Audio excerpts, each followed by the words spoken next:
di Penggaris Podcast, Penggerak Literasi Sekolah. Nah, udah dua episode ataupun 2 minggu yang lalu di sini duduk siswa-siswa kita yang berprestasi. Nah, yang jadi hostnya siswa. Untuk kali ini datang kembali nih Ibu Mika yang jadi hostnya di sini. Tentu saja saya tidak sendiri. Saya sudah ditemani oleh guru-guru hebat, guru-guru cantik yang sudah siap berbagi ilmu dengan kita, dengan penonton Penggaris Podcast. Nah, kita langsung saja ya. Kita sambut.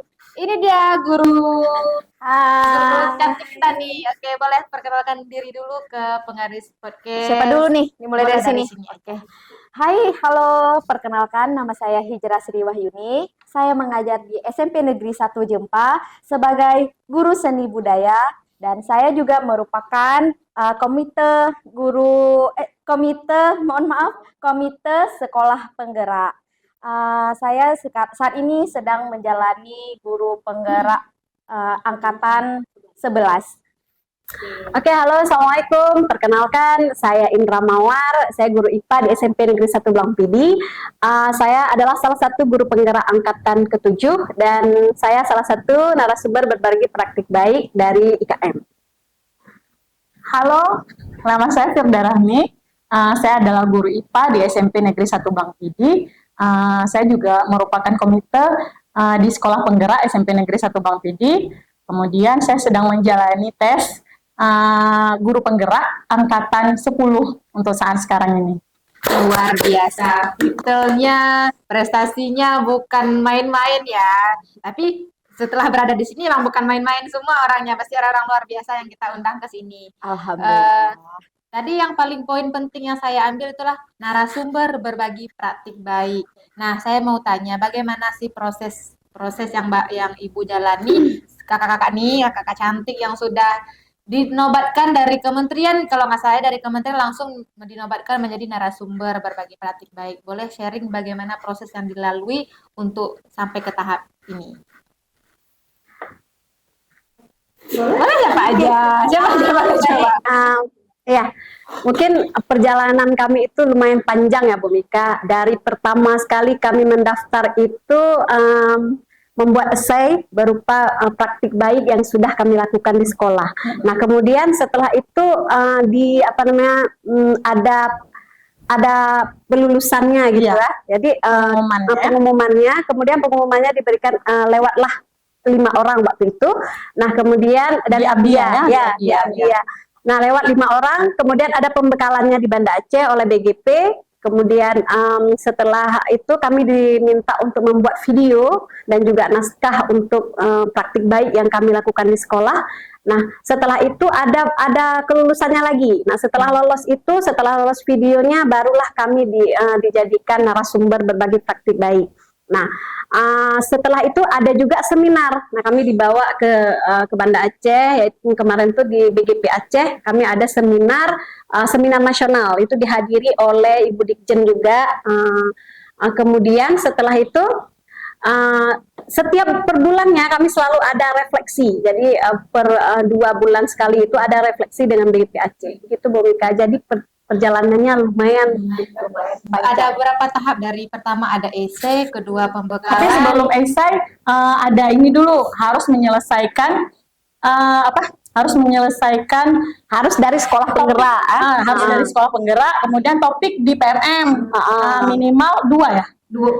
Topiknya. Minimal 2 telah selesai topiknya. Kemudian barulah bisa ikut. Poin pentingnya harus dari sekolah penggerak. Dapat disimpulkan bahwa memang orang yang dipilih menjadi narasumber dianggap sudah paham, bukan orang awam lagi dengan kurikulum Merdeka, karena orang yang sudah menjalankan, karena sekolah penggerak setahu kita kan sudah menjalankan kurikulum Merdeka gitu. Berarti ada beberapa tahap yang sudah dilewati. Jadi dari prosesnya itu pasti banyak rintangannya, tantangannya. Jadi kalau orang tanya mudah, pasti tidak mudah, itu sulit untuk kita gitu. Jadi sudah dinobatkan menjadi narasumber orang yang sudah melakukan. Jadi video yang dikirim itu kan video praktik baik. Jadi orang yang sudah melakukan praktik baik. Nah, sekarang yang mau kita bahas itu gini. sekarang kan zamannya media sosial ya, Iya, benar. semua yang dirasakan mau siswa mau guru curhat nih di media sosial. Ternyata di media sosial itu ada satu platform, memang trending bahwa siswa-siswa merasa kurikulum merdeka itu hanya merdeka di gurunya, tapi di siswanya mereka merasa terjajah karena kebanyakan tugas. Nah, itu bagaimana tanggapan Ibu? Boleh siapa aja yang bagaimana cara menanggapi hal yang seperti itu? Karena kan kita sudah melakukan praktik baik nih. Jadi gini, kalau kita bahas masalah siapa yang kayak memang kami ada pernah lihat di salah satu platform yang lebih ke gurunya yang merdeka, peserta didiknya yang terjajah. Iya. Tapi itu sebenarnya tidak ada yang salah. Yang salah maksudnya mohon maaf, Yang nggak ada apa? yang salah. Tapi semuanya butuh adaptasi.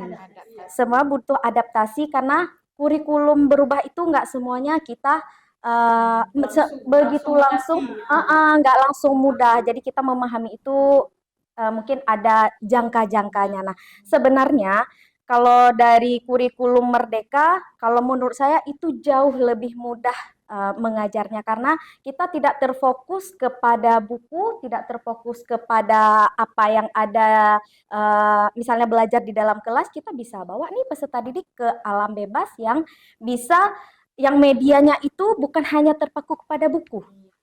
Lebih merdeka Lebih ya. merdeka dan tidak juga tugas yang banyak, enggak gitu.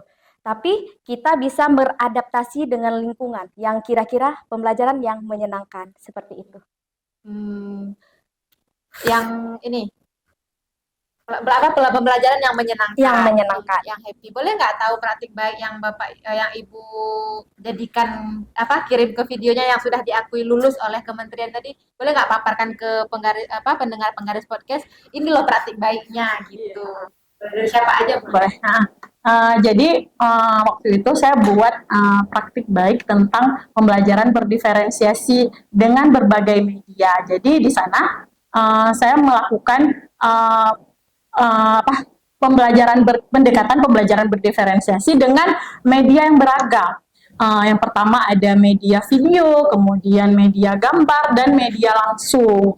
Karena saya pakai materi sel nih, jadi yang langsungnya melihat sel langsung dengan mikroskop. Jadi untuk menjangkau semua gaya belajar siswa gitu. Tidak hanya satu saja. Mungkin ada siswa yang tidak mengerti saat kita ceramah, dia bisa mengerti dengan langsung, dia mengalaminya, dia akan paham. Kemudian seperti saya menyampaikan video untuk menjangkau siswa-siswa yang gaya belajarnya yang audio. Kemudian kalau yang seperti gambar, saya menjangkau siswa yang visual gitu. Itu praktik baik saya yang alhamdulillah sudah lolos kurasi. Jadi menggunakan beberapa media sesuai kebutuhan siswa. Iya, benar. Kita menyesuaikan gaya belajar mereka. Jadi kita agar lebih mudah mereka memahami suatu materi. Ada lagi nggak yang dari Ibu Mawar atau Ibu Sri yang nambahin satu lagi gitu?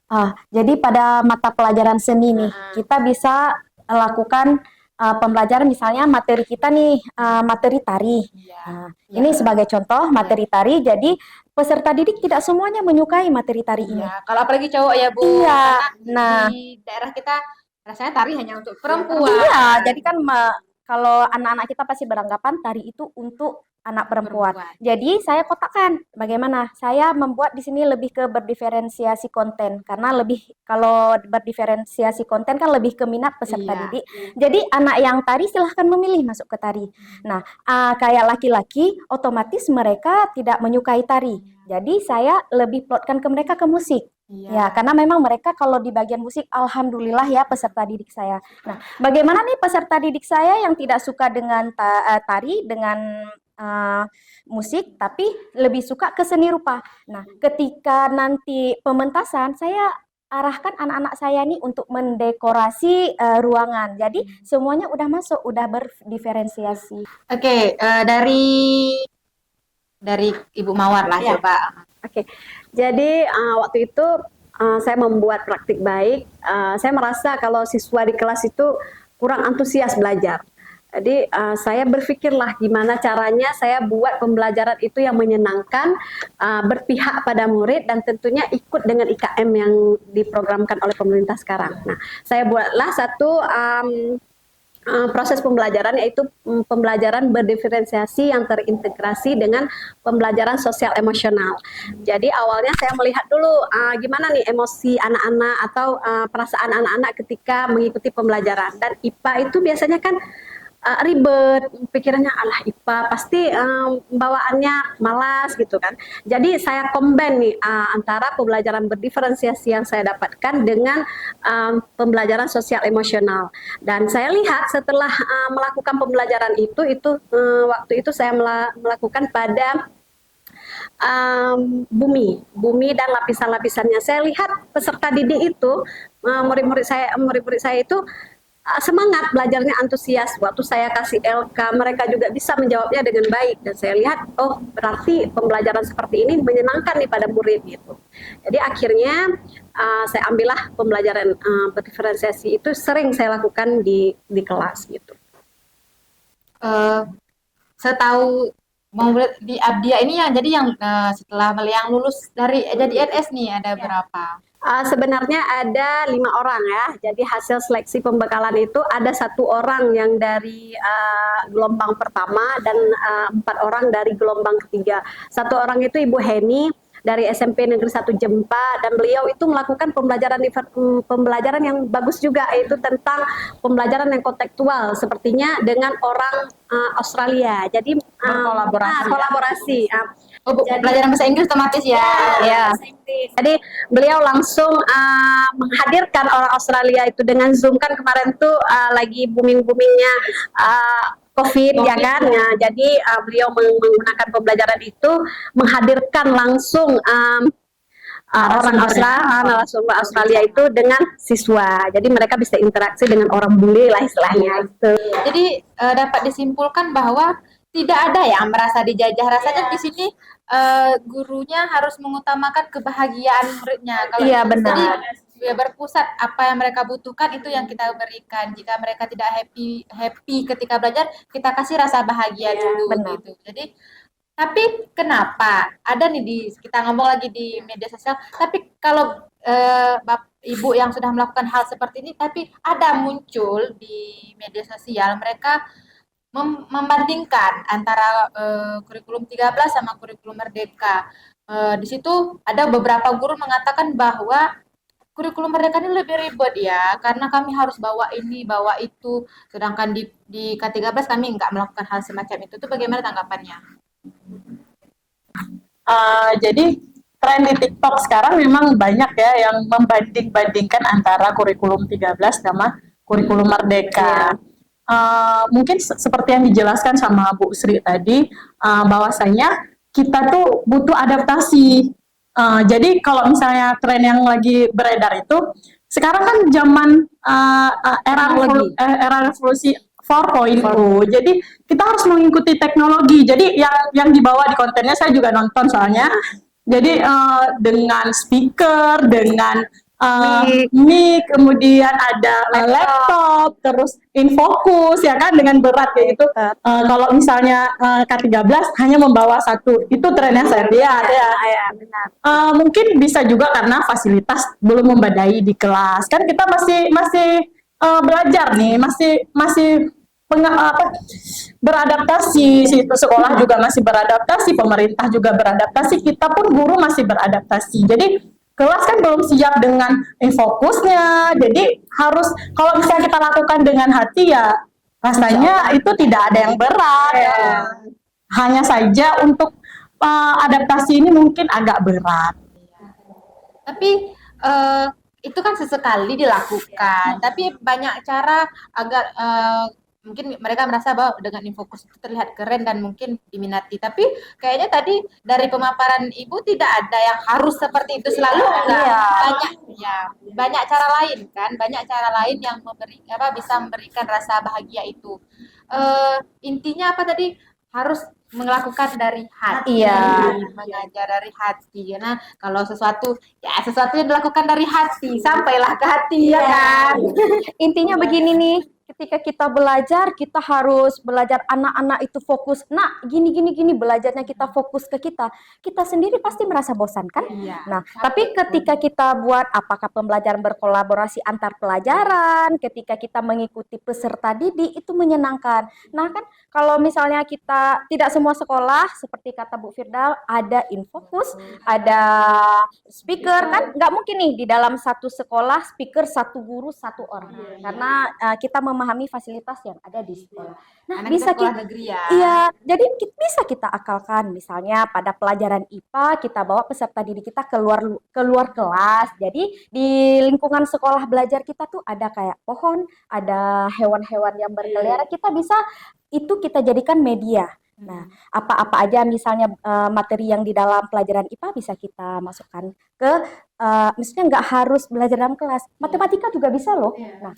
matematika kita mengukur segitiga misalnya dari bangunan. Nah, kita langsung libatkan peserta didik. Jadi peserta didik yang audio bisa mendengarkan, yang visual bisa melihat langsung pengukuran di matematikanya, yang visual juga bisa. Nah, jadi melibatkan menyenangkan pembelajaran ini jadinya menyenangkan, gak harus terpaku dalam kelas yang hanya kita gambarkan tulisan di papan tulis atau yang kita paparkan di PPT kita, seperti itu sih. Dan mereka saya lihat nih, mereka juga berarti tahu nih bahwa pelajaran yang mereka pelajari dalam kelas berguna ke kehidupan sehari-hari. Iya, Itu benar. kan yang pentingnya kontekstual gitu.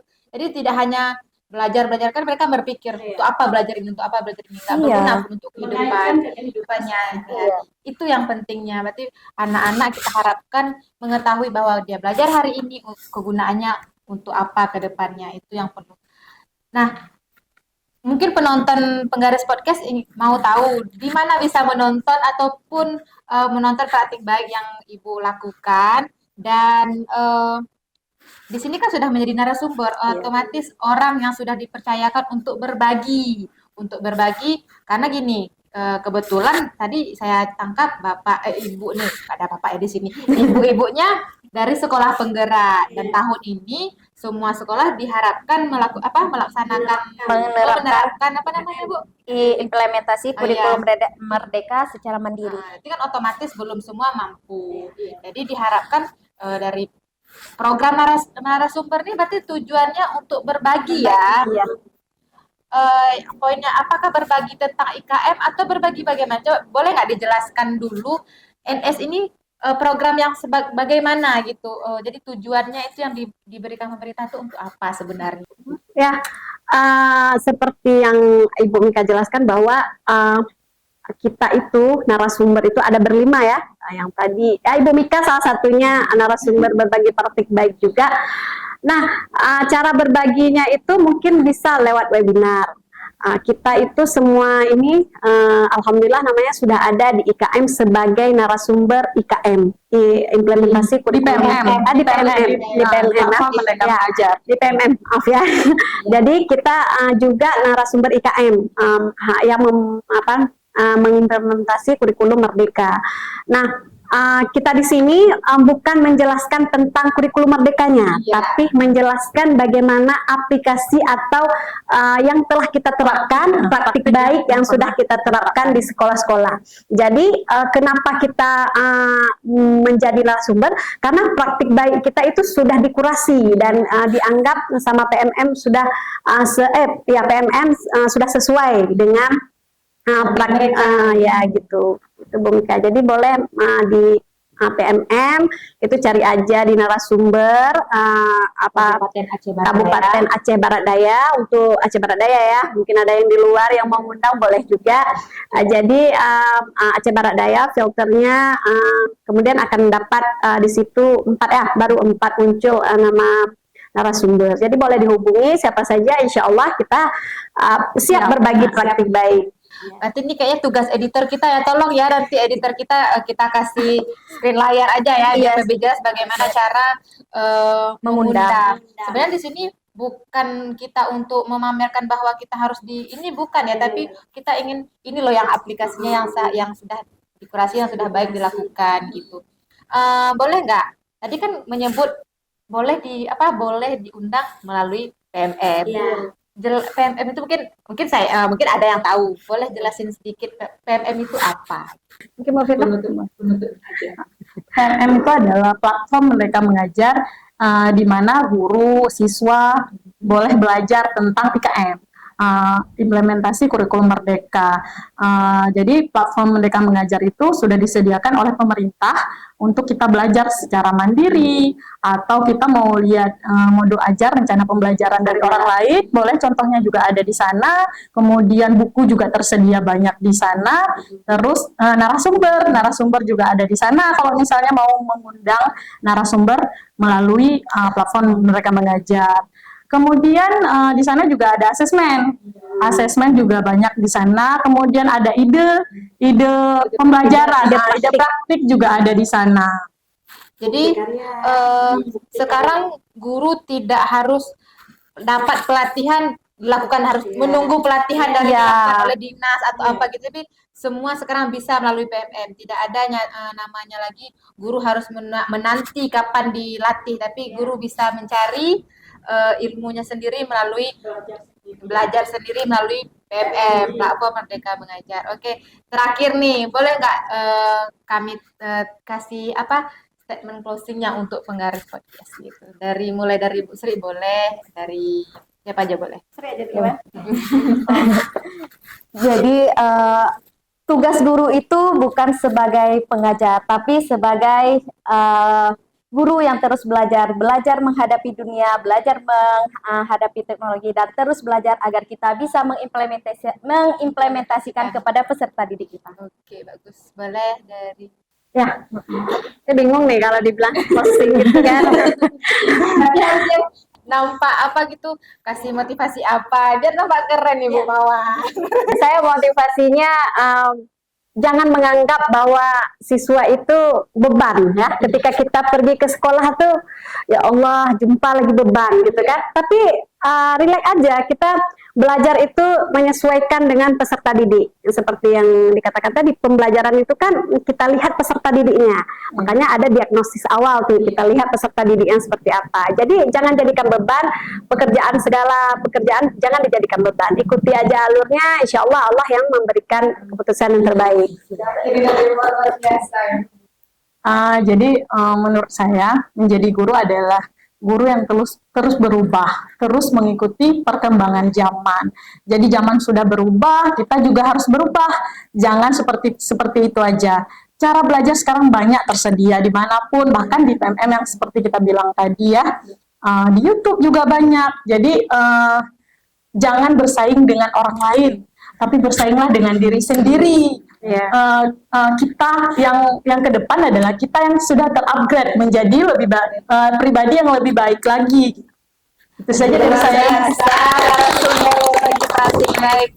Oke, terima kasih sudah berbagi di sini. Semoga ke depan kita bisa berbagi lagi dan bisa ada ide-ide baru yang bisa bawa happy ya untuk siswa kita. Karena yang kita bilang tadi, apapun yang kita lakukan dari hati akan sampai ke hati, dan mungkin pahalanya yang kita harapkan, yang lain biarlah urusan Allah ya gitu. Oke, terima kasih untuk pendengar penggaris podcast. Boleh di komen kalau memang ada permasalahan apa yang mau kita bahas di sini, boleh di komen di kolom komentar, kami tunggu. Oke, terima kasih.